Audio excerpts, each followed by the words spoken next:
Hi everyone, welcome to the biology concept. आज के इस वीडियो में हम जानेंगे प्लांट किंगडम के ब्रायोफाइट्स के बारे में। लास्ट वीडियो मैंने एल्गी पर बनाया था, अब हम बात करेंगे ब्रायोफाइट्स के बारे में। ब्रायोफाइट्स जो होते हैं वो मोस्टली शेडेड एरिया में पाए जाते हैं, जहाँ पे नमी ज़्यादा हो ऐसी एरिया में वो पाए जाते हैं। और ये इंक्लूड करते हैं मॉसेस और लीवर वॉर्ड्स को। ठीक है, यहाँ पे आप जो फिगर देख रहे हो ये है आर्किगोनियोफोर एंड दिस इज़ एंथ्रीडियोफोर। ठीक है, ये जो है ये है फीमेल प्लांट, ओके, और ये है मेल प्लांट। ठीक है, गेमा कप को आप देख सकते हो, दोनों में प्रेजेंट है। नीचे राइजोइड्स देख सकते हैं आप। ठीक है, नेक्स्ट ये फिगर जो था ये किसका था? मार्केंशिया का था। ये मार्केंशिया का फीमेल थैलस है एंड ये मार्केशिया का मेल थैलस है। ठीक है, नेक्स्ट यहाँ पे हम देख सकते हैं जो सी वाला स्ट्रक्चर है, जो डायग्राम दिया हुआ है, ये क्या है? फ्यूनेरिया का गैमेटोफाइट एंड स्पोरोफाइट। गैमेटोफाइट जो कि गैमेट प्रोड्यूस करता है ये नीचे की तरफ प्रेजेंट होता है, स्पोरोफाइट्स जो कि स्पोर प्रोड्यूस करते हैं वो ऊपर की तरफ होता है। ठीक है, कैप्सूल है ये सेटा है, लीव्स है, मेन एक्सिस राइजोइड्स आप देख सकते हो। ठीक है, गैमेटोफाइट से ही फर्दर जो है आर्किगोनियो स्पोर या फिर आर्किगोनिया प्रोड्यूस होगा। ठीक है, यहाँ पे हम स्फेग्नम का फिगर देख सकते हैं। स्फेग्नम को हम पीट मॉस भी कहते हैं। स्फेग्नम के बारे में हम आगे भी डिटेल में देखेंगे। ब्रायोफाइट्स को हम amphibian of the plant kingdom कहते हैं क्योंकि ये सॉइल और वाटर दोनों ही जगह पे हो सकता है। ठीक है, और ये वाटर पे अपने सेक्सुअल रिप्रोडक्शन के लिए डिपेंडेंट होते हैं। मोस्टली ये नमी वाली जगह पे पाए जाते हैं, शेडेड जगह पे पाए जाते हैं, और ये बहुत इंपॉर्टेंट रोल प्ले करते हैं प्लांट सक्सेशन पे।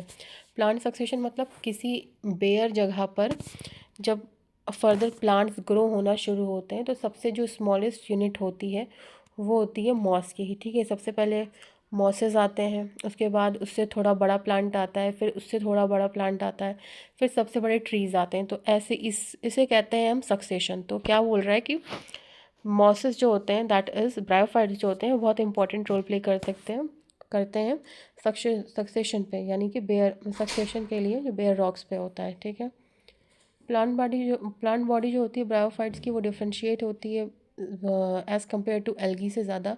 मीन्स ये ज़्यादा डिफ्रेंशिएटेड होते हैं एल्गी के कंपैरिजन। ठीक है, एल्गी जो है वो सिंपल है, उसके बाद ब्रायोफाइट्स है। ठीक है, ब्रायोफाइट्स का जो स्ट्रक्चर है वो थोड़ा कॉम्प्लेक्स होता है एल्गी से, more differentiated than that of the algae. ठीक है, इनका जो थैलस होता है वो प्रोस्टेट थैलस, इनका जो थैलस होता है या बॉडी होती है वो थैलस लाइक होती है, प्रोस्टेट एंड इरेक्ट होती है और अटैच होती है सबस्ट्रेटम से बाय यूनिसेलुलर और मल्टीसेलुलर राइजोइड्स। ठीक है, राइजोइड्स जो होते हैं इनके रूट की तरह वर्क करते हैं और ये यूनिसेलुलर और मल्टीसेलुलर दोनों हो सकती हैं। ब्रायोफाइट्स में जो होते हैं वो true roots and stems and leaves जो होते हैं वो एब्सेंट होते हैं। इनमें इस तरह के स्ट्रक्चर पाए जाते हैं, लेकिन सेम टू सेम या ट्रू रूट्स स्टेम नहीं हो और लीफ नहीं होती, इनमें उनके तरह के स्ट्रक्चर्स पाए जाते हैं। ठीक है, मेन प्लांट बॉडी जो ब्रायोफाइट की होती है वो गैमेटोफाइट होती है। गैमेटोफाइट इसलिए होती है क्योंकि ये गैमेट प्रोड्यूस करती है, और main plant body of the bryophyte जो है वो हैप्लोइड होती है। ठीक है, जो सेक्स ऑर्गन होते हैं ब्रायोफाइट्स में वो जनरली मल्टी सेलुलर होते हैं। ठीक है, जैसे male sex organ of the bryophyte which is called as antheridium. Antheridium जो है मेल सेक्स ऑर्गन है, ये मल्टी सेलुलर होता है। ठीक है, और ये बाईफ्लैजुलेट एंथ्रिजोइड्स को प्रोड्यूस करते हैं। फर्दर फीमेल सेक्स ऑर्गन जो होती है वो होते हैं आर्किगोनियम, जो कि एक फ्लास्ट शेप स्ट्रक्चर होता है और ये प्रोड्यूस करता है सिंगल एग को। ठीक है, एंथ्रोजोइड्स जो होते हैं जब गैमेटोफाइट प्लांट पे एंथ्रोजोइड एंथ्रीडियम से रिलीज़ होते हैं तो पानी में आते हैं और उसके बाद वहाँ पे वो आर्किगोनियम से कांटेक्ट करते हैं और फर्दर वहाँ पे फर्टिलाइजेशन होकर जाइगोट बनना शुरू होता है। ठीक है, जाइगोट जब फॉर्मेशन होता है तो वो तुरंत ही रिडक्शन डिवीजन में नहीं जाता है। ठीक है, वो एक मल्टी सेलुलर बॉडी बनाता है which is called as sporophyte. ठीक है, स्पोरोफाइट क्या है? एक मल्टी सेलुलर बॉडी है जो कि नॉन फ्री लिविंग होता है, मीन्स ये अटैच रहता है फोटोसिंथेटिक गैमेटोफाइट से। ठीक है, स्पोरोफाइट अटैच रहता है गैमेटोफाइट से। स्पोरोफाइट क्या है? एक मल्टी सेलुलर बॉडी होती है। ठीक है, जो कि कब बनती है? जब फर्टिलाइजेशन होके जाइगोट बन चुका होता है। ठीक है, सो स्पोरोफाइट गैमेटोफाइट से अटैच रहता है और अटैच रह करके वो नरिशमेंट उससे ऑब्टेन करता है, ठीक है।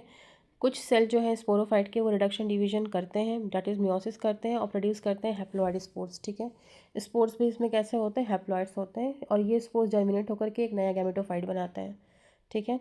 ब्रायोफाइट्स इन जनरल थोड़े इनकी थोड़ी सी इकोनॉमिकल इंपॉर्टेंस होती है, लेकिन कुछ जो है वो हर्बेशियस मैमल्स को या एनिमल्स को फूड प्रोवाइड करते हैं, बर्ड्स को फूड प्रोवाइड करते हैं, एज अ फूड यूज़ होता है, एंड अदर एनिमल्स, ठीक है। स्पीसीज ऑफ स्फेग्नम जिसके मैंने पीछे बताया था, स्फेग्नम जो है वो एक पीट मॉस है जो कि प्रोवाइड करता है पीट, और इसका हम काफ़ी लंबे समय से यूज़ कर रहे हैं। जब हमें प्लांट का ट्रांसपोर्टेशन करना होता है एक जगह से दूसरी जगह, तो हम इसी पीट मॉस को उसकी रूट्स से कवर करके उसको यहाँ से वहाँ उसका शिपमेंट कराते हैं, क्योंकि पीट मॉस के पास काफ़ी अच्छी वाटर होल्डिंग कैपेसिटी होती है, जिसकी वजह से पेड़ सूखते नहीं हैं, ठीक है। Mosses along with lichens are the first organism to colonize rocks and hence are of great ecological important. इनकी बहुत ज़्यादा इकोलॉजिकल इंपॉर्टेंस इस वजह से है कि लाइकन्स के साथ मॉस जो थे वो सबसे पहले इन्होंने रॉक को कॉलोनाइज किया था, मतलब रॉक पर ये आ करके उसको जो भी डिग्रेड करके वहाँ से उन्होंने छोटे पेड़ से बड़े पेड़ की तरफ सक्सेशन में हेल्प करी, इसलिए इसका ग्रेट इकोलॉजिकल इंपॉर्टेंट है, ठीक है, इकोलॉजी में, ठीक है। ये पहले ऐसे प्लांट्स थे, ब्रायोफाइट्स पहले ऐसे प्लांट्स थे जो उन्होंने रॉक को कॉलोनाइज किया, ठीक है। Next they decompose rocks making the substrate suitable for the growth of the higher plants. वही बात सक्सेशन वाली बात हो गई, ये भी वही यहाँ पे इसका सेंस निकलता है। तो since mosses form dense mats on the soil, dense means काफ़ी घना मैट लाइक स्ट्रक्चर फॉर्म करते हैं ये सॉइल पे, रिड्यूस करते हैं क्या, रिड्यूस करते हैं ये सॉइल इरोजन को कैसे करते हैं, जब बारिश होती है और ज़मीन पर मिट्टी होती है तो बारिश के थ्रू जो है वो मिट्टी बह करके एक जगह से दूसरी जगह जाती है, बट अगर उस पर मॉसेस हो, ब्रायोफाइट्स हैं, या फिर कहिए क्या है कि मॉस अगर उस मिट्टी पर पे तो वो उस मिट्टी को होल्ड करके रखता है, जिसकी वजह से सॉइल इरोजन नहीं होता, ठीक है। तो इस सेंस में ये रिड्यूस करते हैं impact of Fehling rain and prevent soil erosion. मिट्टी के कटाव को भी ये रोकते हैं। कैसे रोकते हैं, क्योंकि अपने रॉयजॉइड से सॉइल को पकड़े रहते हैं, ठीक है। तो bryophytes are divided into liverworts and mosses. ये आप बीएससी लेवल पर जाओगे तब आपको ये फर्दर क्लासिफिकेशन पढ़ाया जाता है। ब्रायोफाइट्स जो है दो क्लासेस में डिवाइड हैं, पहला है liverworts and mosses, okay. I hope आपको ये वीडियो पसंद आया हो, तो प्लीज़ आप इससे शेयर करें अपने दोस्तों में, बायोलॉजी कॉन्सेप्ट को लाइक करें एंड हमारे चैनल को सब्सक्राइब करें। Thanks for watching.